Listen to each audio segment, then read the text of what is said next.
အသက်40ဆိုတဲ့အရွယ်ကိုရောက်လာတဲ့အခါကျွန်တော်တို့အားလုံးနီးပါးသတိထားမိလာတဲ့အပြောင်းအလဲတစ်ခုရှိပါတယ်အရင်တုန်းကကိုစားနေကြအစားတော့ပမာဏကိုပဲစားတယ်အရင်ကလိုပဲလှုပ်လှုပ်ရှားရှားနေတယ်ဒါပေမဲ့ထူးဆန်းတာကအ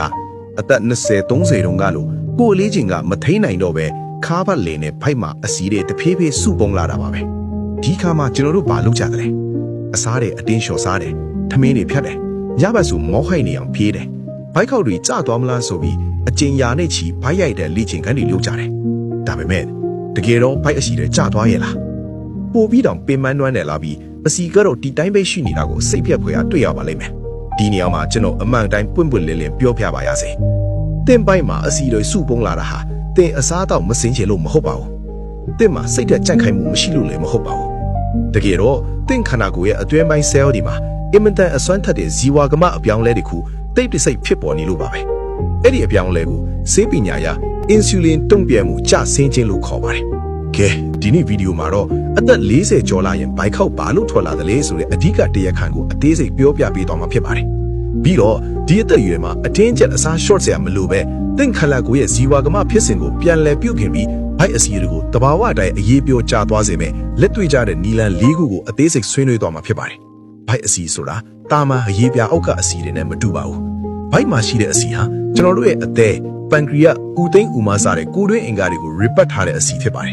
သိပ္ပံပညာရှင်တွေကဒီကိုယ်တွင်းစီကိုတာမန်အစီပိုတစ်ခုလို့မသတ်မှတ်တော့ပါဘူးသူ့ကိုကိုယ်ပိုင်အစိတ်တောက်တွေရောင်ရင်းစေတဲ့ဟော်မုန်းတွေအမြဲတမ်းထုတ်လွှတ်နေလေအင်္ဂါအစိတ်ပိုင်းအသက်လို့တော့တင်စားကြပါပြီဒါဟာသွေးတူးစီးတူနဲ့နှလုံးရောဂါတွေစီကိုထိုက်ရိုက်သွားနေတဲ့လမ်းမကြီးပါပဲဒါဆိုရင်ဒီအစီဆိုးတွေဘဲကနေရောက်လာတယ်လေကျွန်တော်တို့ခန္ဓာကိုယ်ကိုကြီးမားတဲ့အိမ်ကြီးတစ်လုံးလို့မြင်ကြည့်ကြရအောင်အိမ်ကြီးထဲမှာအခန်းပေါင်းဘီလီယံနဲ့ချီရှိပါတယ်ကျွန်တော်တို့အစားစားလိုက်တဲ့အခါအထူးသဖြင့်ထမင်းခောက်ဆွဲပေါင်မုန့်တို့စားတဲ့ကာဘိုဟိုက်ဒရိတ်တွေစားလိုက်တဲ့အခါခန္ဓာကိုယ်ကအဲ့ဓာတွေကိုသွေးကြိုးထဲမှာတကြားဓာတ်အဖြစ်ပြောင်းလဲလိုက်ပါတယ်အဲ့ဒီတကြားဓာတ်က cell တွေထဲကိုဝင်ပြီးစွမ်းအင်အဖြစ်လောင်ကျွမ်းဖို့လိုအပ်ပါတယ်ဒါပေမဲ့တကြားဓာတ်က cell တွေထဲကိုတူချင်းတက်တက်ဝင်လို့မရပါဘူးသူ့ကိုတကားဖွင့်ပေးမဲ့တောတစ်ချောင်းလိုအပ်ပါတယ်အဲ့ဒီတောကတော့ pancreas ကနေထုတ်ပေးတဲ့ insulin ဆိုတဲ့ဟော်မုန်းပါပဲကျွန်တော်တို့အသက်20 30တုန်းက cell တကားပေါက်မှာတောပေါက်တွေကအင်မတန်ချောမွေ့ပါတယ်တကြားဓာတ်သွေးထဲရောက်လာတာနဲ့ insulin တောကချက်ချင်းတကားဖွင့်ပြီးစွမ်းအင်အဖြစ်ပြောင်းလဲပြလိုက်တယ်ဒါကြောင့်အဲ့ဒီအသက်အရွယ်တုန်းကဘလောက်စားစားဝမလာခဲ့တာပါဒါပေမဲ့အသက်40ကျော်လာတဲ့အခါမှာတော့ပြဿနာစပါပြီနှစ်ပေါင်းများစွာတကြားဓာတ်တွေအချိုရည်တွေကာဘိုဟိုက်ဒရိတ်တွေကိုအဆက်မပြတ်စားထုံးလာခဲ့တဲ့ဒဏ်ကြောင့် cell တကားမှာတောပေါက်တွေကတန်ကြီးတက်လာပါတော့တယ် insulin ကတောကိုဘလောက်ပဲလဲတကားကပွင့်မလာတော့ပါဘူးဒါကို insulin ကိုစန့်ကျင်လာခြင်းသို့မဟုတ် insulin resistance လို့ခေါ်တာပါဒီထားမှာဘာဖြစ်သွားတယ်လဲဆိုတော့သွေးထဲမှာတကြားဓာတ်တွေအများကြီးပိတ်မိနေပါတယ်ခန္ဓာကိုယ်ကဒီတကြားဓာတ်ကိုအစိတ်တောက်တို့ယူဆတဲ့အတွက်ချက်ချင်းရှင်းထုတ်ဖို့ကြိုးစားပါတယ်တကားပွင့်မလာတဲ့တကြားဓာတ်အားလုံးကိုအလွယ်တကူနဲ့အမြန်ဆုံးနေတာဖြစ်တဲ့ဘိုက်တစ်ဝိုက်ကကိုယ်တွင်းအင်္ဂါတွေစီကိုပူပြီးအစီအဖြစ်လောင်ပိတ်ပစ်လိုက်ပါတော့တယ်ဆိုလိုတာကတင်ဟာအစီစားလို့ဘိုက်ရွှဲလာတာမဟုတ်ပါဘူးတင်ရဲ့တန်ကြီးတက်နေတဲ့ cell တွေကတကြားဓာတ်ကိုအစီအဖြစ်အတင်းကျပ်ပြောင်းလဲပြနေလို့တာဖြစ်ပါတယ်ဒါဆိုရင်ဒီတောပေါက်တွေကိုဘယ်အရာတွေကတန်ကြီးတက်စေတာလဲလူမသိပဲနေစဉ်လုံးမိနေတဲ့အဓိကအမှား၄ခုရှိပါတယ်နံပါတ်1အမှားစားတောက်မှုပုံစံမှားယွင်းခြင်းကျွန်တော်တို့မြန်မာလူမျိုးတွေရဲ့ထမင်းစားဝိုင်းကိုပြန်ကြည့်အောင်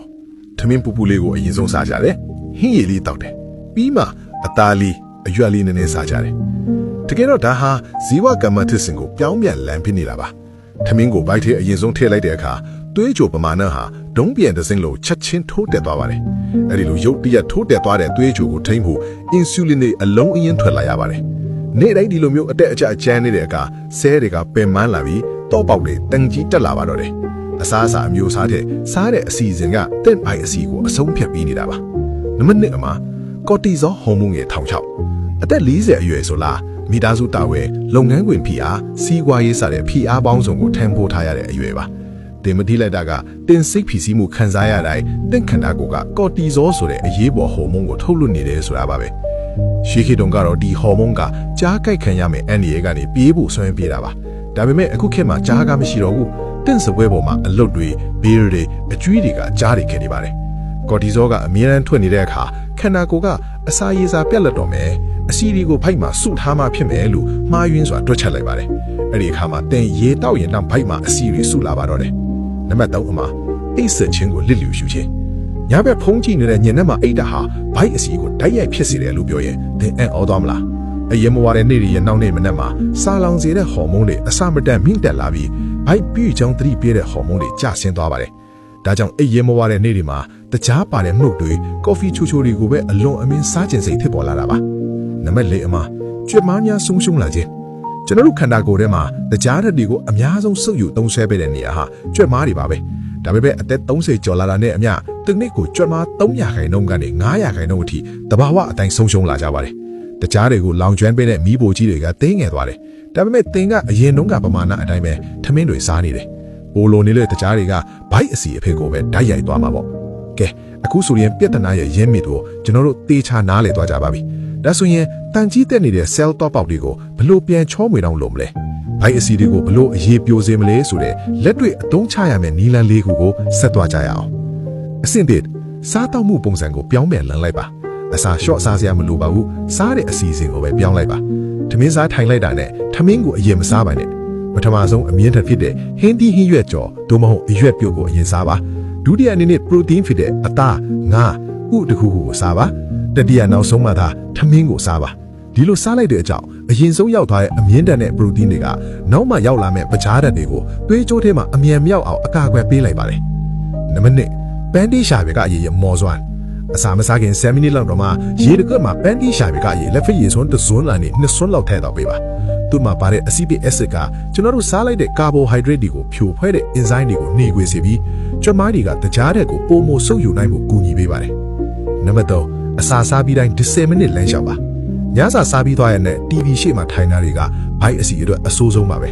အစာစားပြီးချိန်မှာသင်က10မိနစ်သို့မဟုတ်20မိနစ်လောက်ခက်တဲ့တော့လမ်းလျှောက်ပေးလိုက်မယ်ဆိုရင်သင်ရဲ့ချွတ်တောက်ကြွက်မားတွေကသွေးကြောထဲမှာလက်လင်းနေတဲ့တကြားဓာတ်တွေကို insulin လုံးဝမလိုပဲဓာတ်ရိုက်ဆုပ်ယူသုံးဆွဲပေးလိုက်ပါတယ်နံပါတ်4 aerobic ထက်ကြွက်မားတိဆောက်ပါပြေးစားပေါ်မှာနာရီပေါင်းများစွာပြေးနေတာကိုရက်လိုက်ပါအဲ့ဒီအစားတစ်ပတ်ကို2ရက်သို့မဟုတ်3ရက်လောက်ကြွက်မားတွေကိုအားပြုတဲ့လေ့ကျင့်ခန်းတွေလုပ်ပါကြွက်မားများလေတင်အနားယူနေတဲ့အချိန်မှာတော့အစီတွေအားလုံးလောင်ကျွမ်းနေလေဖြစ်မှာပါအနစ်ချုပ်ရမယ်ဆိုရင်တော့အသက်40ကျော်လာတဲ့အခါဘိုက်ရွှဲလာတာဟာတင်အစားအစာမစင်ချင်လို့မဟုတ်ပါဘူးဒါပေမဲ့သတင်းကောင်းကတော့ဒီဇီဝကံမပြောင်းလဲကိုကျွန်တော်တို့ပြန်လဲပြုပြင်လို့ရပါတယ်အတင်းထက်အကက်ခန်းစရာမလိုပါဘူးဒီနီးလဲတွေကိုသုံးမယ်ဆိုရင်တင့်ရဆဲတွေဟာအသက်20အရွယ်ကလို့ပြန်လဲနူပြိုချောမွေလာပြီးဘိုက်ကအစီတွေဟာတဘာဝအတိုင်းတဖြည်းဖြည်းအရေးပြိုကျဆင်းသွားမှအသေးကြပါတယ်